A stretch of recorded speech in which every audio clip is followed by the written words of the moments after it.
Hi, it's Larry here of Xbox Live's Major Nelson. I'm here with Dan Greenewald, who's the creative director for Forza Motorsport. Dan, we're here to talk about one of the most exciting features of Xbox One, and this is the concept of the impulse triggers. Before we get started, though, how would you describe it? Well, haptics, which is the study of how your hands actually interact with these digital worlds, that feedback, it's something we're really interested in at Forza Motorsport. We found that we can make players better using rumble. So we've had rumble, obviously, for a long time, but these new impulse triggers are putting rumble in each one of your hands under your fingers. So you're getting impulses in the actual trigger itself. And that gives us a way to give people feedback they've never had before. It's more like audio, and it's very subtle. But you've also got the rumble motors in here, but this is adding another layer on it, right? Absolutely. So there's chassis rumble. The chassis of the controller still rumbles, and it has weaker forces, buzzing forces, rumbling and wobbling, and all those different things you're used to. But now you get trigger forces. And we can blend those as designers. This is what's so great. We can give a feedback it's almost three-dimensional, where you can really take in the car in your hands. Now, it's subtle, of course. If you notice rumble when you're playing, you've got too much. You really want it to just subtly affect how you play, make you better. Yeah. Now, you're in a unique position because you're able to work with the platform team as they were coming up with the idea. Tell me about the first time you and your team heard about it and you were like, wow, this is kind of cool.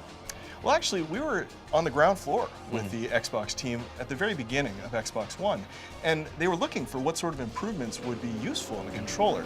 Now, again, our team is very focused on haptics because we found we can make players better. We can actually get them better at our game by subtly training them with the haptics. So we thought this would be incredible if we could simulate what happens when you're overdriving the car with the accelerator, you're burning out, and really teach people that, oh, you're right on the threshold. And same with braking. You can feel the ABS, or you can feel the tire starting to lock up when you're braking.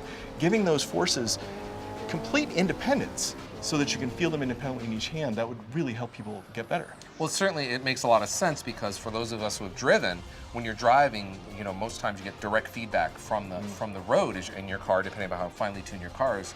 So this makes a lot of sense, doesn't it, for driving games? It does. When you're in your car, you're getting feedback from all of your senses, including feeling the G's in your butt. When you're driving with a controller, we found that most players, when they're not really familiar with a racing game, they can be very digital. Steering, full steer, full accel, full brake. Now, you wouldn't want to do that in a real car. Right. You're going to kind of kill yourself. Right. Well, we can train them through audio and we can train them through haptics to be a little bit more analog. That means use more of that throw.